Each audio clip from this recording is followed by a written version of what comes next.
Can you ask me what digital products are the most profitable to sell? So I don't really do too many digital products. I've never even done a digital product except for the course that I'm selling, and it's only been live for like a month and a half now. Other than that, I've never done a digital product. But what I always recommend is to go onto some place like Etsy and see what most downloaded, downloadable products are, and how much they're going for. It'll even show you like how many downloads it's had and how much money it costs, so you can do the math yourself to see like how profitable they are. And if it's a digital product, all it usually takes to create is your time, so it's usually like 90% profit.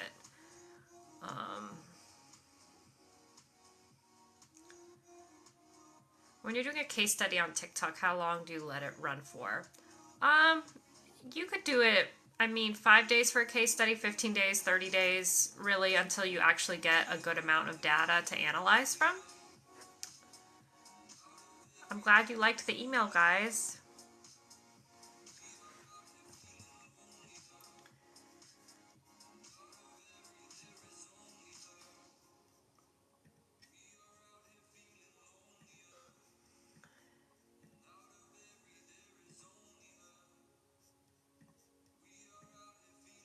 And I did officially decide to add um, Facebook ads to the course, at least the very basics.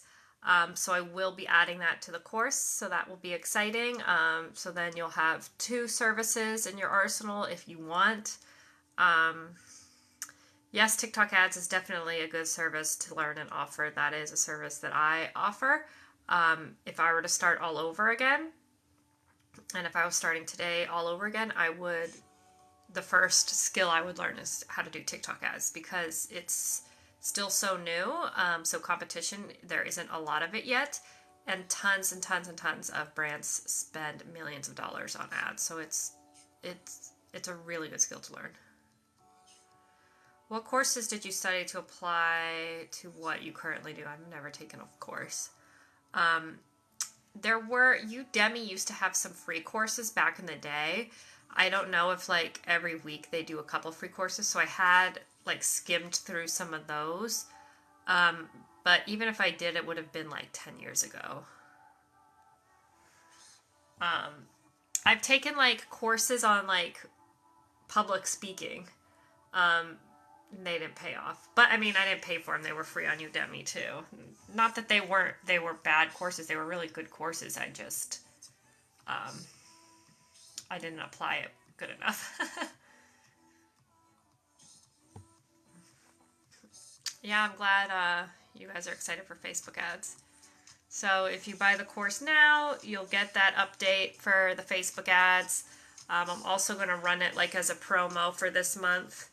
If you buy it, probably the last weekend of the month. If you buy it that weekend, you'll get it.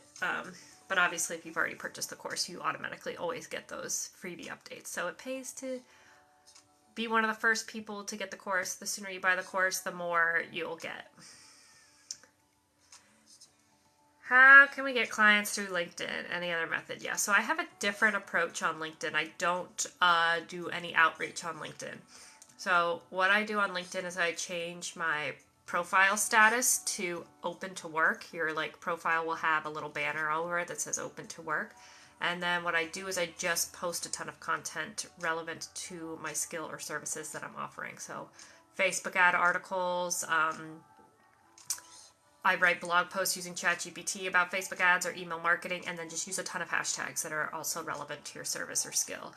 And then you will have recruiters that will reach out to you and say, hey, I'm working with a certain client and we think you'd be a great fit for them.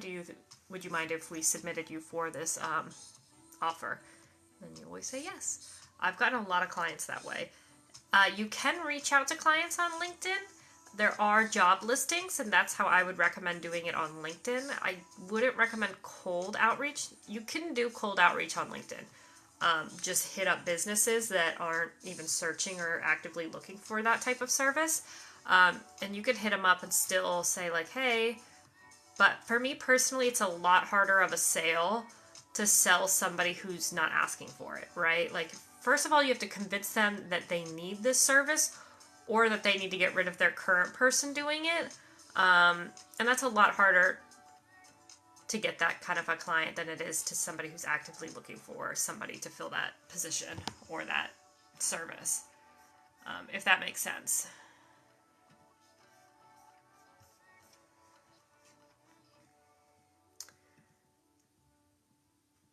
Is it?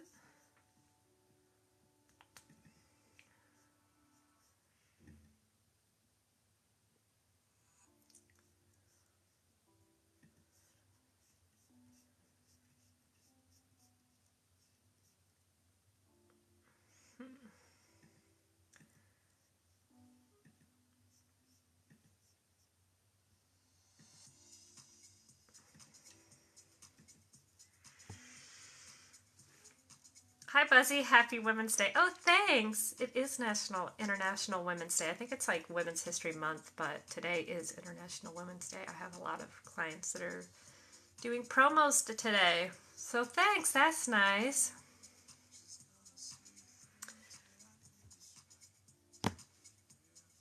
It's a popular day to run promos. So if you're in the ad space, I'm sure you're running a promo too.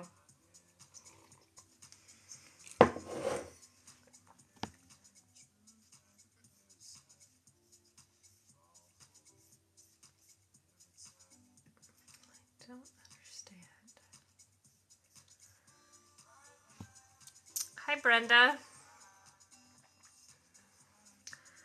Do you have a good AI detection tool you use? Clients demand it now. You could literally change one word. I mean, you tell your client that, first of all, why is your client anti-AI? That's silly. That's like saying they're anti a calculator or anti the internet. It's very silly. I've had a client purchase an AI software for me like 2 years ago. They purchased Copy AI so that I could have access to use it to make my job for them easier. So I don't understand why clients are anti it. In 6 months to a year, it's going to be common business practice across the board, just like using a calculator or using the internet. Second of all, the AI detection tools, I mean, you switch up. First of all, you can write up your own thing and put it through those AI detection tools, and it'll be like, it's a robot. Like, it's saying everything is a robot or it's AI. It's faulty, and then you can just, try to write something yourself and put it through those AI detection scenes and see what happens.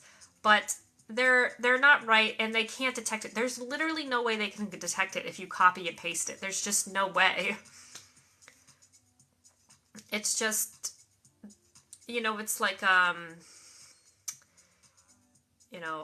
what is it? Norton antivirus. Like, he created the virus that he protects you from. Like, they're just these AI softwares. They can't really do anything. It's just you think like, oh, we need to get this. We should have this, so we're not getting like AI stuff thrown at us. And it's not doing anything. It's not actually doing anything. It's like fake.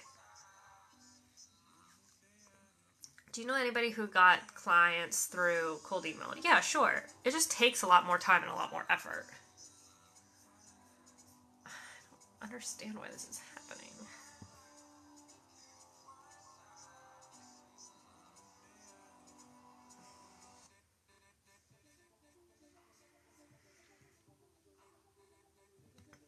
Does Google recognize ChatGPT as spam? No. They've already put out plenty of statements saying that they don't. Google has their own AI software. They're very pro AI. They're not going to recognize their own software or AI as spam. They're not going to do it for anybody else. They've come out with a statement for that. Theirs is called like Bard. They released it. It wasn't good at all, and so now they've kind of rolled it back. And I believe their new one, their revamped Bard, will be much, much better. Because, this should be Google's game, right? Like, this, if anybody's going to put out the best AI software for, like, it should be Google. You would think it would be Google. It's very surprising that it was Microsoft. So, I think that they just weren't there yet, and they will get there. Facebook also is coming out with one. It's called Llama. And I'm excited for that one because I'm in the Facebook ad space. And I think it's supposed to help us as Facebook advertisers to be able to say, like, hey, I want you to have this many campaigns with these audiences, and it set it up for us, plus like writes the copy. So I'm super stoked for that. But I don't know if it'll actually do that. That's just what I'm assuming it'll do. If I had my way, that's what I'd want it to do.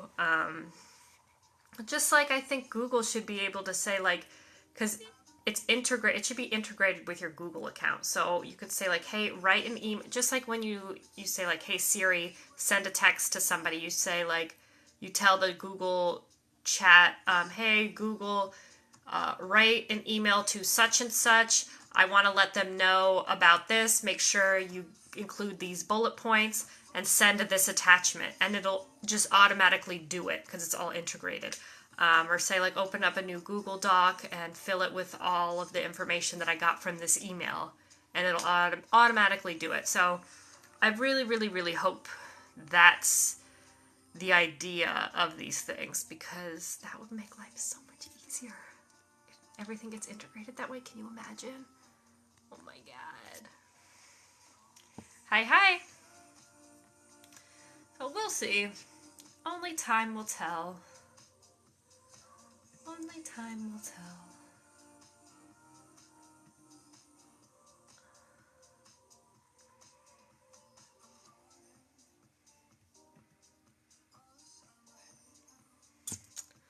Hi, how's it going?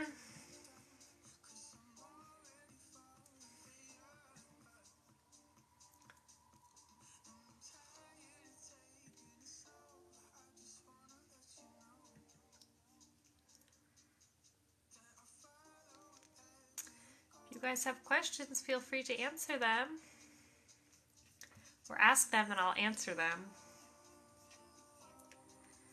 Dude, I'm trying to upload this ad and the placements are all whack and it's driving me absolutely bonkers. This ad.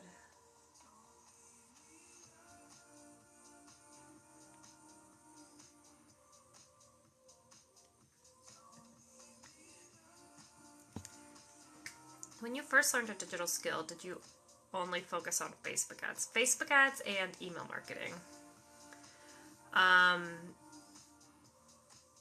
I tried Google Ads. Listen, Google Ads is great. It's very profitable. It's very lucrative. Every single brand needs Google Ads. I personally don't like Google Ads. I'm a social ads gal.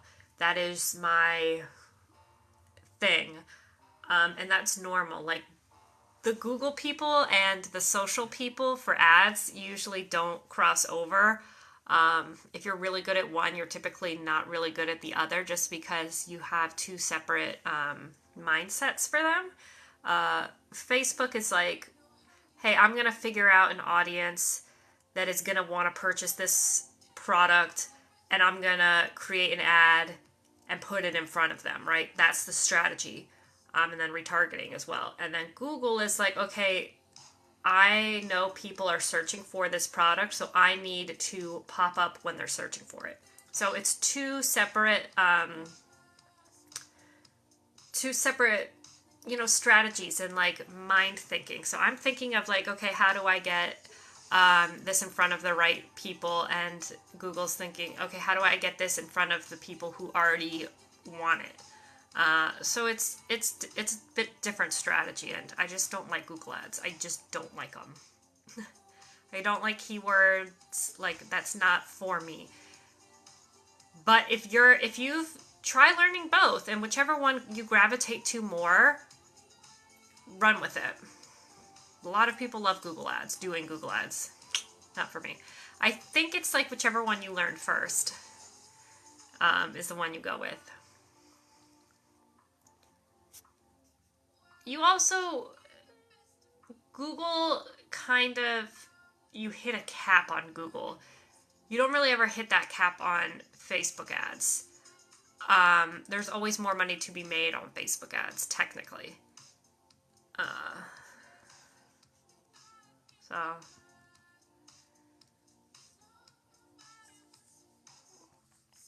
don't be shy. As a freelance copywriter, what kind of oil should I use? I always do a monthly contract. I never do hourly. Is there a strategy when reaching out to a client and they respond to your messages but aren't answering now? So that happens. That's business. A lot of times they're like in the moment, like I gotta hire somebody right now, and then stuff comes up and then they just neglect the conversation. I follow up with them every 2 days. Be annoying. It's okay. Is it that the targeting is different between Google ads and Facebook ads? Yeah. And it's just a different setup. You have like a metadata description, which isn't something that you are worried about on Facebook ads. You want a caption, which they're totally different. You have to deal with keywords, which isn't something you have to deal with Facebook ads. Facebook creative is a massive part of it. It's not that important on Google. So yeah. Best services to offer on Fiverr. I don't recommend offering services on Fiverr just because they allow people from all around the world. And they'll have really great skilled people from like the Philippines, and they're charging like $5 an hour for the same thing you want to run services for, and you just can't compete with that because they're really good and they're really, really cheap. So I find freelance workers on Fiverr, but I don't offer my services on Fiverr. That's not to say you can't. It's not the approach I would take. What's email marketing? How do I make that my profession? Email marketing is a massive, massive industry.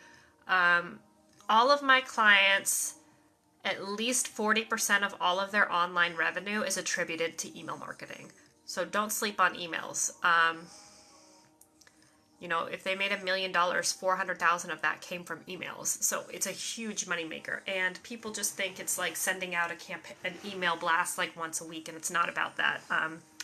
So when I have a client who is email marketing, what the deliverables look like is they get one email campaign per week. If they want more, they can pay for more. But one email campaign per week plus one build out or optimization of a flow.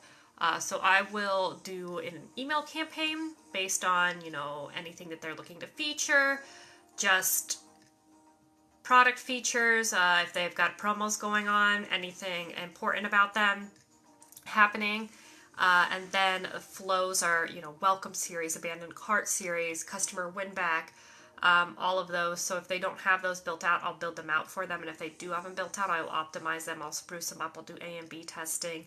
I'll have, an abandoned cart and A and B test 2 separate emails with different subject lines to see which one performs better. You also have to have a heavy focus on keeping the open rate really, really high.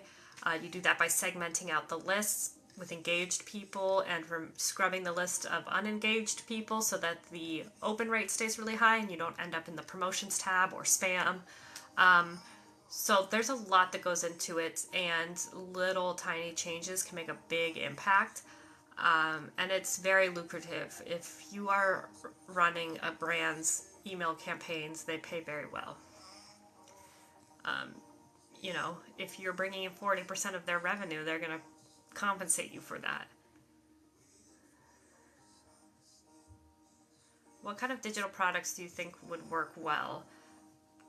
I'm not in the digital product space. I've launched a course that's the only digital product I've ever done, which is I've had it live for a month and a half. Like I said earlier, I would go onto Etsy and see what digital products are selling the most. And how much they're charging and how many they've sold. You can go through the negative reviews and see what people are saying negatively about the product, and then you make the same product or similar product, but using the negative reviews as your strong points, right? So if you're doing like a calendar or some sort of digital ebook on a subject, look at ones that are currently out and what people are saying it's lacking, and then make sure yours includes that and highlight it. in yours. Where do you get your email audience data from? You mean like the current lists data? You can't get too much data. The only data you can get is the data that they give you based upon their sign up. So if you collect their name, their email, maybe their birthday, sometimes you can collect their gender. So it depends how you've captured their email. A lot of times what I suggest, and most e-commerces do, is they'll have a pop-up on their website that says, hey, get 10% off if you put in your email here. And then you get an email with a 10% off coupon. And that's how they're capturing it. What platform do you use to deliver different media types? I'm not understanding that question. As far as email platforms, I strictly use Klaviyo. If a customer is on MailChimp or HubSpot, I will make them migrate. What email system do you prefer? I use Klaviyo. Yep. Klaviyo's complicated? No way. Klaviyo is super simplified. It just has high functionality, and that's why I like it. And that's why I take every other customer off of there and put them on Klaviyo, because it has so much more functionality and things you can do on there that you can't do on like MailChimp or HubSpot, and you'll end up leaving a lot of money on the table if you're using those other ones. So you use the client's CRM data. I don't use it for anything. We don't even have CRMs. That's so like, CRMs is such like, I feel like a 90s term. Yeah, there's not, usually clients' data you get from Google Analytics. That kind of captures it from everywhere. Sometimes I'll have access to a client's Google Analytics, and sometimes I won't. When I do a client onboarding, I ask them what their customer avatar is, which is just like an average of all their customers, like the average age, the average gender, average income. And so they'll give me that data. I don't really have to analyze that data on my end. For Facebook ads, sometimes I do when I do like a breakdown, like, okay, which age range is purchasing at the best ROAS, which demographics, those types of things. But we don't use any like specific SaaS CRM for those types of things. It's not like that. Where do you think you should learn email marketing? YouTube. That's where I learned. What would you recommend for finding freelancers if not Fiverr? Why would you add a video to the course about Klaviyo? Maybe I will. But next I'm going to do Facebook ads. Email marketing, there's so much to it, which is funny because like a lot of people don't understand that, but there's so much to it, and mastering it, that it could be like its own full course on its own. But I might do it. How long does a typical client onboarding process take? 2 weeks. Okay, so you don't have an email list.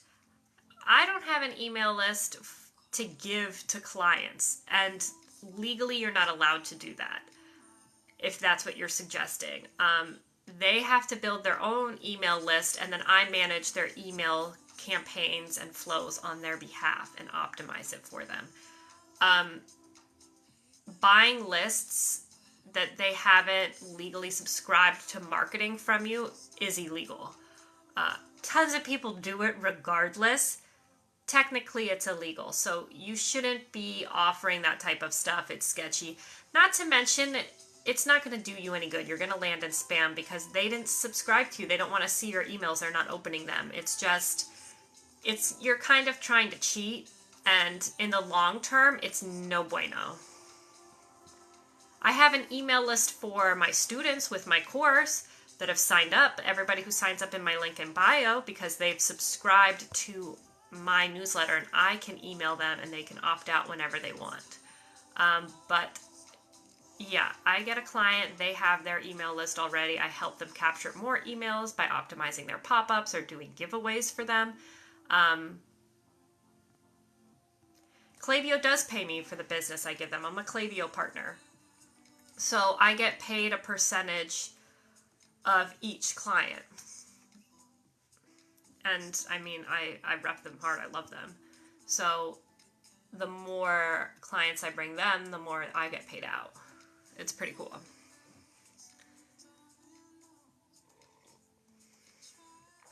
You can try to find clients on Upwork, LinkedIn, and Indeed.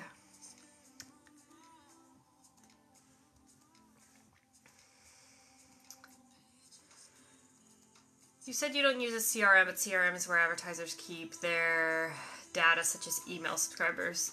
That would be on the client's end, and they keep it in the email platform, which is Klaviyo, if there's emails.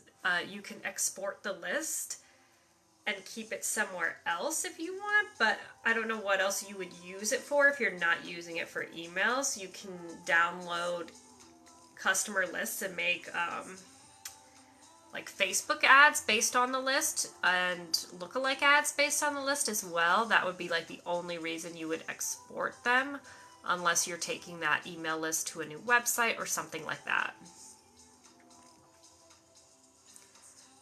But advertisers shouldn't be taking their clients' data anywhere other than like that it's all on the client's end. If you had to list the 3 top ways to optimize emails for clients that are most effective. So with any marketing, there is no secret sauce or something special or unique that somebody else knows over another person. All you can do is test. That's with any type of marketing. So with emails, right, you always want to be testing. So how I would immediately optimize right off the bat is if their open rate is low, we want to get it higher. I typically say anything under 20% is low. I like to see my customers' open rate to at least be a 30%, but definitely around a 40% is more ideal. And I get them there by scrubbing their list and creating engaged segments, and then expanding out so that I'll make an email list or an email segment of people who have been engaged in the last 30 days, and I'll only send emails to those people because they're engaged, so they're going to open, so it's going to help the open rate go up. And then I'm going to open it up to people who engaged in the last 90 days, and then people who engaged in the last 150 days, and so on and so forth, until you're back to the whole open list. That is just best practice when it comes to increasing an email open rate. So first I would improve upon email open rate. Then you can improve upon click rate, right? They open the email, you want them to click on it so they go somewhere and take an action. So you want to improve upon the click-through rate. If it's below a 1.5%, you want to get that higher, and you can test that by improving your call to actions. So shop now, where you place it, so you can test placements on it. You can test actually with the color of the button, if the button has movement, if you've got too many calls to action and overwhelming the customer. And then number 3 would just be to, I guess, improve upon their flows. And you do that by the same thing, A and B testing, subject lines, run A and B tests. Abandoned cart is usually a really good one to run A and B tests on, because abandoned cart usually attributes to most revenue. As far as flows go, a lot of people abandon their carts, so you want to hit them with an email that says, you know, hey, we saved your cart, we can only save it for you for the next 24 hours, like don't let it expire. Then 6 hours later you send them another email, your cart, we saved it, it's going to expire, here's 10% off if you really want it right now. And that usually closes them, and so just A and B testing that. I hope that helped. Did you have an online presence or personal brand when you found your first client? No. I mean, I didn't have an Instagram, I had a personal Instagram. And then I had a LinkedIn, but I didn't have a website. But this was a long time ago. How much revenue per month usually signals a good client? At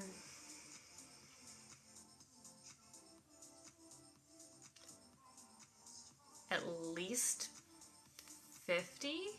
At least, at bare minimum. Probably Yeah, 50 a week is probably the more of the minimum.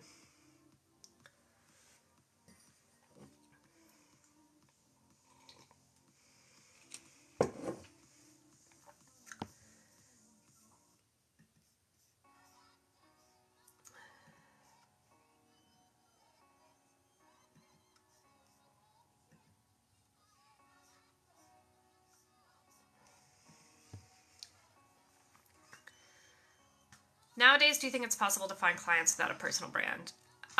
It's always possible. Personal branding is a lot easier. However, if you're opposed to personal branding because you don't want to be the face of it, you don't have to. You can do personal branding without a face. It's a brand, and you go hard with the branding. Have a cool, unique name, have a cool logo, push out a lot of content, and you don't have to show a face. Plenty of agencies and consulting firms don't have a face to their agency, and it works. But you just have to have a presence and a solid foundation to just be more legitimate. That is what I consider positioning yourself as an expert, and will make you better than the people on Fiverr or Upwork. Hi, are Facebook ads good for Shopify stores selling physical products? Yeah, that's all my clients are e-commerce on Shopify, and I run Facebook ads for them. And they sell, like, they're in the beauty and skincare niche. Where do you recommend offering services starting out easily? Upwork, LinkedIn, and Indeed. Sorry for the people who are always in my lives and hear me say the same things over and over and over. But it is what it is. There we go. You guys, I fixed it. Facebook ads, man. I've been doing Facebook ads for over 10 years. Isn't that wild? That's how old I am. I always like to say, I've been doing, if you know anything about Facebook ads, I've been doing Facebook ads even before there was a pixel. That's how old school I am with it. And then when they had the pixel, it was so good. And then iOS 14 happened. That kind of sucks. But we adapt and we pivot. And Facebook ads are still wildly profitable, just not like they were. Was that your first job? My first job? This was not my first job. I bagged groceries at Winn-Dixie. That was my first job. I was 14. I got paid $5.15 an hour. And because I was only 14, I could only work on the weekends. My paychecks would be like $50. I'm like, oh my god, I'm rich. I remember I saved up to buy like Chanel glasses, and it took me like 6 months. But, what a waste. Do you also work with LinkedIn ads? I don't. LinkedIn ads are so expensive. But I don't do B2B, so it's not necessary. LinkedIn ads work. They are just wildly expensive. They're not an auction based. They're just expensive. You ran a few Facebook ads for a Chinese food restaurant in 2020, and it actually brought in a return surprisingly. Why is that surprising? Facebook ads are highly profitable. Have you dived into TikTok ads yet? Yeah, I offer that. I have 3 clients on TikTok ads right now.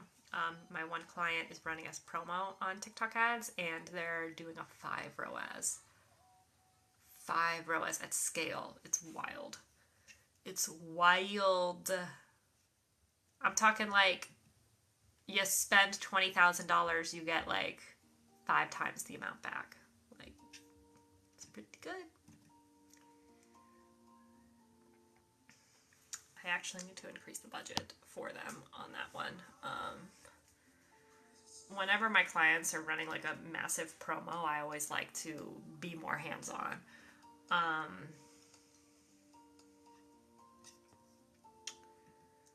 But they're also running ads on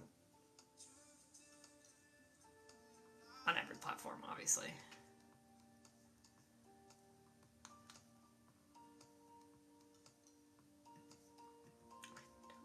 this is, yeah, that's not spending. TikTok is still so new that it's like, technically, TikTok ads is still so new that it's like, they consider it still technically like not its full potential yet, which is really exciting because it's only going to get better.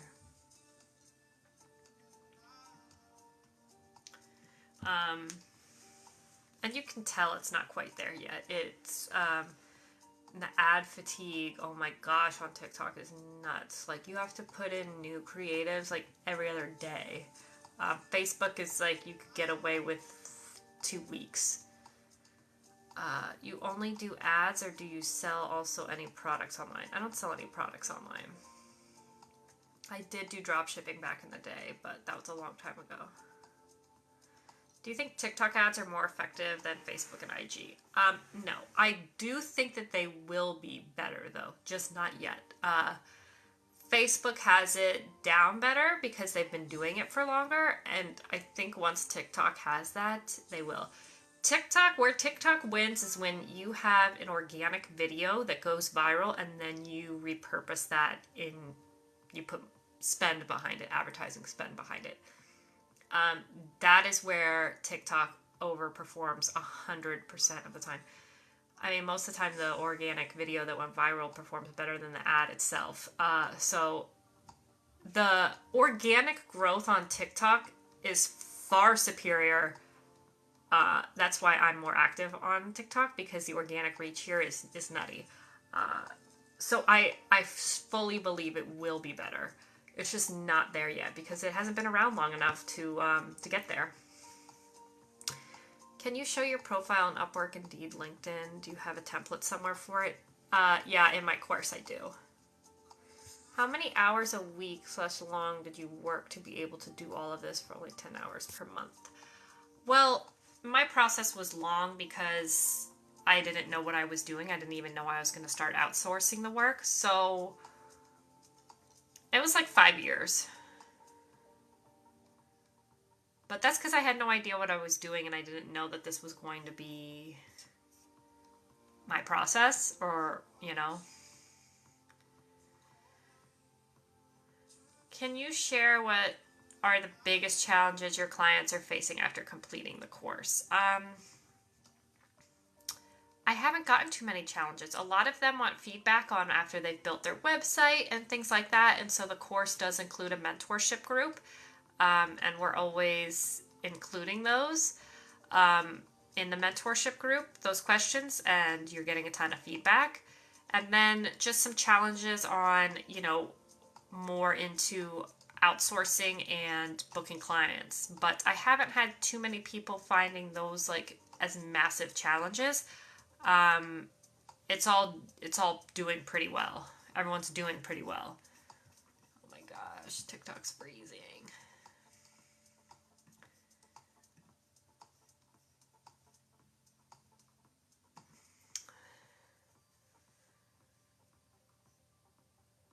Oh, I think everything's freezing. Oh, no, just TikTok. Do you think it's worth learning the ads for your own business, or is it too hard to be objective enough? Do you think it's worth learning ads for your own business? Learning them for your own business? I mean, it's good to have an understanding of everything in your business just so you can tell if, you know, what's actually going on. So yeah, if you can. Does TikTok have a special ad manager like Facebook? You mean like a dedicated TikTok rep for each account? Yeah, if you spend enough money, you'll always get a dedicated rep on Facebook or on TikTok. I don't like dedicated reps. All they want you to do is spend more money, right? Their objective is, they don't say this, but I'm pretty positive they get a cut of how much. If a client spends money, they get a percentage of that, or bonuses based on their spend. So they're always like, oh, you're not seeing good results. That's because you're not spending enough money. If you were to spend more money, you would see better results. Try running traffic ads really cheap and you're going to get so much reach. And it's like really, really terrible advice. Any pro knows you don't listen to the reps. They can help with like technical stuff, like if you get an ad account banned. But yeah, strategy, forget about it. Do Etsy ads work? All ads work, right? People wouldn't have ads or run ads if they didn't work.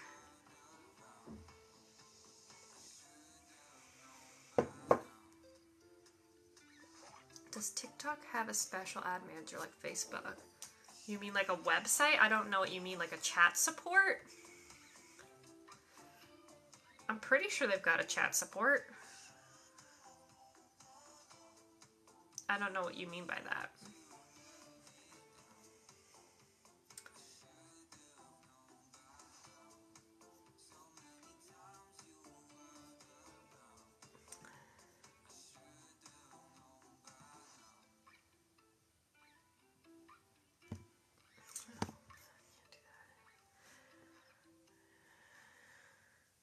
I think you asked this question before. If a client brings a contract for you to sign, do you also bring a contract to yourself?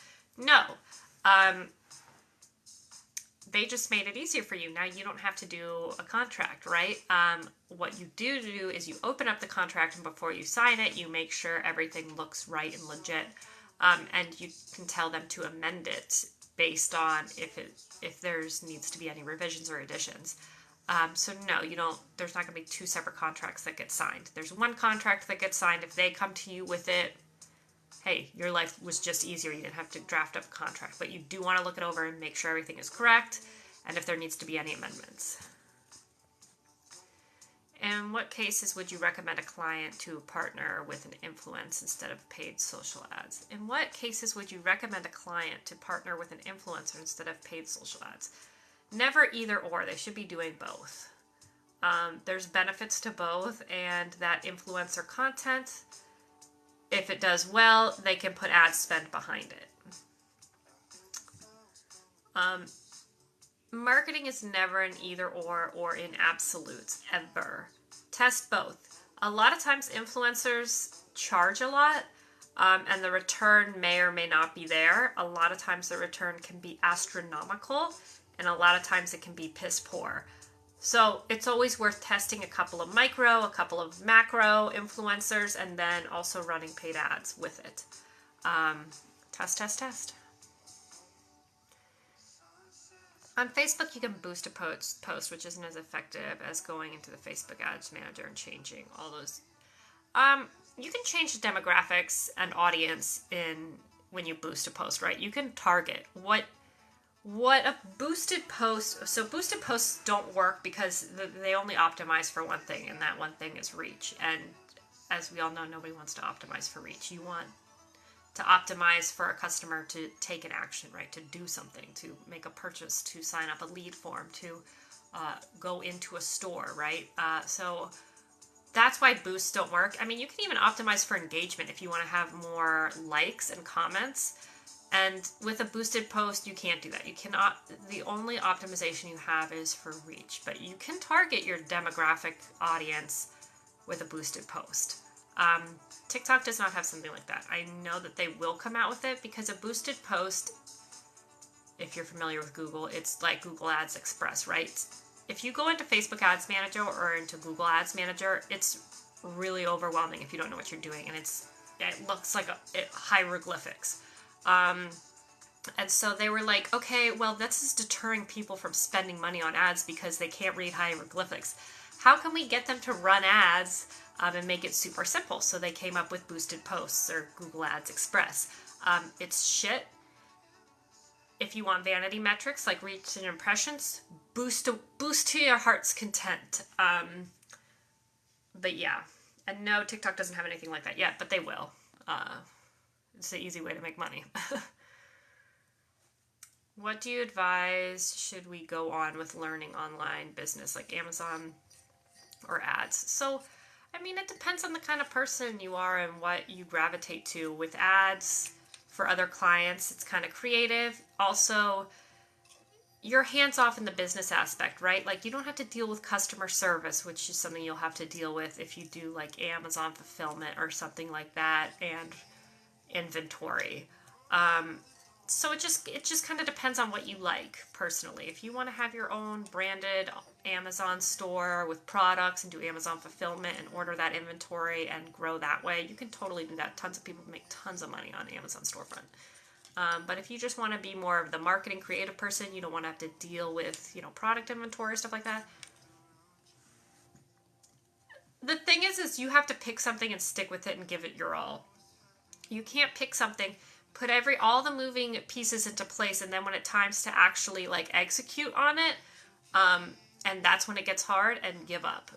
And then be like, that didn't work, I should have done ads, right? You have to pick something and go all in, and it takes time.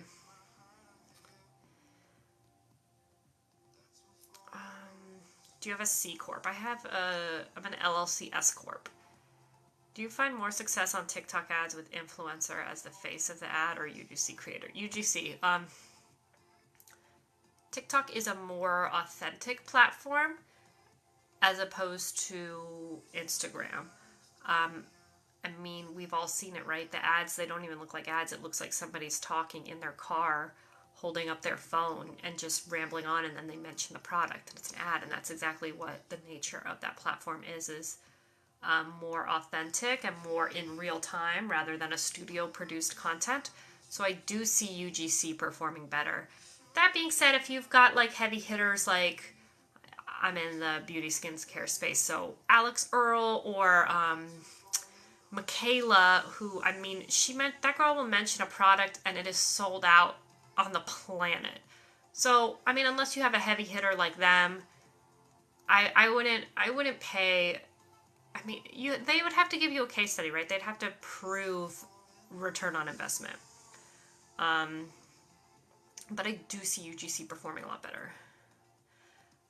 And then influencers perform better on Facebook and Instagram. Do you believe in full funnel strategy as an awareness consideration? Ooh, no. No, never awareness, never consideration, ever, ever, ever. Consideration only if you're doing lead generation and then you optimize specifically for lead generation. Awareness, okay, you're telling Facebook exactly what you want it to do, right? So if you want to generate awareness, it's just going to find the cheapest people who could care less about your brand they're just going to show it to. Because they're not looking for people who are going to be interested in your brand, because that's not what you're asking them to do. You're just asking to make people aware that you exist, regardless of, even if it's in your target demographic, it's going to just show it to people who are the cheapest people to show it to, and it will yield shit results every time, always. Never, ever, ever, ever, ever run reach or awareness campaigns or even traffic, because those are not going to get you to your end goal. Always, always, always, always optimize only ever for your ultimate goal, which usually for e-commerce is complete purchase. You'll have a ton of options, right? You'll have add to cart, view content, initiate checkout. Always, always, always, always, always optimize just for purchase. Is it going to be more expensive? Yes. But you are telling Facebook, I want you to find people. Here's the audience I'm going to give you. And within this audience, I want you to find people who will purchase this product. And that's exactly what it's going to do. Now, as far as a funnel goes, there's really only two funnels, right? So cold acquisition, which is you're going to target a bunch of different audiences that you think your customer is a part of. That's considered top of funnel. And then bottom of funnel is remarketing, right? So then you're going to retarget everybody who did stuff, right? They visited your website. They added to cart. They engaged on a post. They followed you, but they didn't go ahead and complete a purchase within the last 30 days or so. There's tons of audiences you can test like that. Used to be the middle of the funnel was considered warm audiences, which were lookalike audiences. After iOS 14 update, that's kind of, lookalike audiences have been very, very hit or miss. A lookalike audience is okay, in the last 60 days, I had 700 people purchase from me. I want you to take these 700 people and create an audience, pull all of their data, and everything that they have in common, find other people who have those same things in common. Because that means okay, well, if all these people have these same things in common, then this audience that also has these things in common are obviously going to want the product. Sorry, I go off on a tangent. Please never run awareness or consideration, please. If you have somebody who's telling you to do that in your business, you need to reconsider them immediately. You've been watching my content. How do you get clients on Upwork with no work to show? I have a lot of videos on that. I have one that says how to land 5 clients on Upwork that go really into it with no experience. I do have to get going. I hear my baby is awake. Don't worry, my husband is out there. But thank you guys so much. I hope this has been informative. I feel like this one has been really informative. You guys are asking really good questions, like technical questions, and I like it, so thank you. So I'll go live again tomorrow. Thank you so much. I'm going to go get my nails done tomorrow, so I'll be fancy and fresh for you guys. You need to watch more of my lives. I try to go live every single day. So if I didn't get to answer your question, please feel free to leave it on one of my most recent videos. Sign up for my newsletter. As people just mentioned in here, the newsletter that I sent out today was gold. I sent the exact script I used that gets clients off of Upwork and into a monthly retainer on your end, which is worlds better. And it's so, so good. So sign up for my newsletters. You have 2 options in my link in bio. Sign up for either of them. It takes you to the same place. It just depends on which freebie you want. If you want more info on the course, you can also go to my link in bio. It's the 10-hour, 10K a month framework. And then I have my YouTube in my link in bio too. If you want to subscribe there, I do have more long tail videos on there. Yeah, follow me everywhere on my Instagram too. It's attached to this profile. I post different content on each platform, so if you want to get all of it, just follow me everywhere. So thanks so much, guys. I will see you soon. Have a good one.